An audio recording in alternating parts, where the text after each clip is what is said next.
कामयाबी किसी की मोहताज नहीं होती है और जब ये मिलती है तो लोगों को इसके बाहर की खुशियां ही दिखाई देती हैं, पर इसके पीछे की मेहनत कोई नहीं जानता। कितने चेहरों का हाथ होता है एक मिशन को सफल बनाने में। आज हम उन्हीं अनसंग हीरोज के बारे में इस वीडियो में बात करेंगे, जिनकी वजह से 17 दिन से सुरंग में फंसे 41 मजदूर सही सलामत वापस आ पाए हैं। 28 नवंबर को उत्तरकाशी के सिलकियारा टनल में फंसे 41 श्रमिकों को सुरक्षित बाहर निकाल लिया गया है। इनको बचाने और रेस्क्यू ऑपरेशन पूरा होने तक जिंदा रखने की जंग में कई महत्वपूर्ण चेहरों ने बड़ी भूमिका अदा की है। आइए जानते हैं कौन है उत्तरकाशी टनल हादसे के सफल रेस्क्यू के असली हीरोज।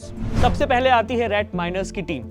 इस पूरे रेस्क्यू ऑपरेशन की सबसे अहम कड़ी रैट माइनर्स की टीम रही है, क्योंकि जब रेस्क्यू ऑपरेशन के दौरान ऑगर मशीन मलबे में फंसकर खराब हो गई थी तो इसी रैट माइनर्स की टीम ने देवदूत बनकर ऑपरेशन को अंत तक ले जाने का काम किया। मैनुअल से मजदूरों को बाहर निकालने के लिए 6 रैट होल माइनर्स को बुलाया गया।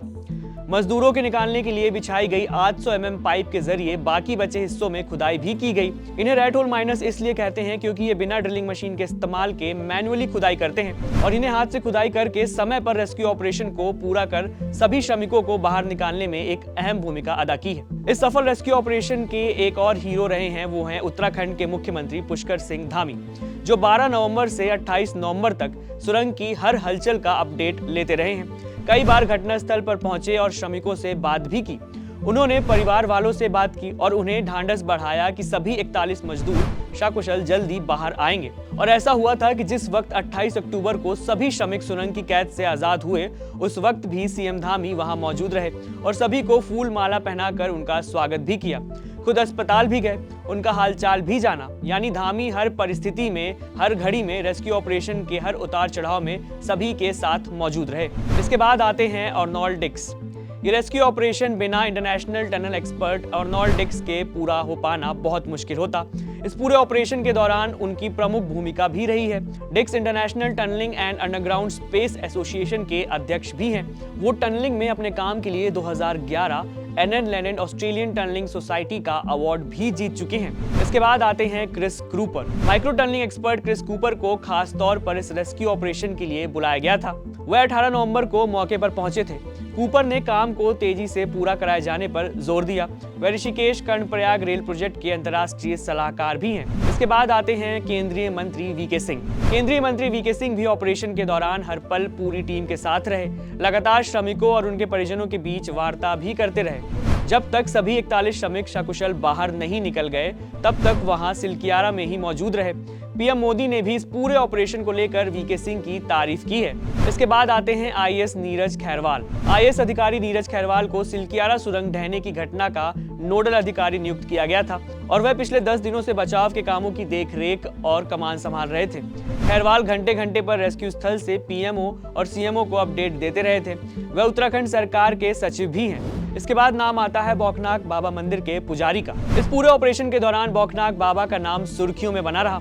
ऑपरेशन खत्म होने के बाद भी सबसे पहले बौखनाक बाबा को शुक्रिया अदा किया गया।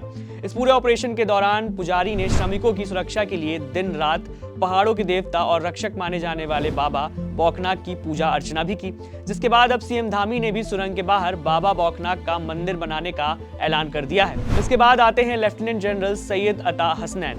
भारतीय सेना से रिटायर्ड लेफ्टिनेंट जनरल और एनडीएमए टीम के सदस्य सैयद अता हसनैन उत्तराखंड सुरंग दुर्घटना में अथॉरिटी की भूमिका की देखरेख कर रहे हैं। लेफ्टिनेंट जनरल हसनैन पहले श्रीनगर में तैनात भारतीय सेना की जीओसी 15 कोर के सदस्य थे। इस अभियान में इनकी भूमिका भी बेहद महत्वपूर्ण रही है। इसके बाद आते हैं महमूद अहमद। राष्ट्रीय राजमार्ग और बुनियादी ढांचा विकास निगम लिमिटेड के एमडी महमूद अहमद ने सुरंग के अंदर ऑगर मशीन की ड्रिलिंग के काम की निगरानी की है।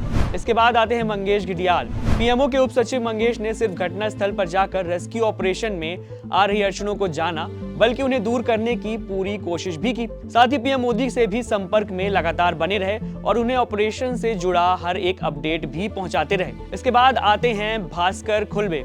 पीएम मोदी के पूर्व सलाहकार भास्कर खुलबे ने भी इस ऑपरेशन में अहम रोल अदा किया है। उनका काम रेस्क्यू की सारी अपडेट मीडिया तक पहुंचाना रहा है। वह बचाव कार्य में भी लगी टीम का हौसला अफजाई करते दिखे। इसके साथ ही उन्होंने रेस्क्यू ऑपरेशन में लगी केंद्र व राज्य की एजेंसियों के साथ भी समन्वय स्थापित किया है। इनके अलावा आईएएस अधिकारी Banshidhar Tiwari, DM Abhishek Ruhela, SDRF Manikant Mishra, deputy collector Manish Kumar Singh ने भी ऑपरेशन के सफल बनाने में एक अहम भूमिका अदा की है। एबीपी लाइव इस ऑपरेशन को सफल बनाने वाले सभी हीरोज को सलाम करता है।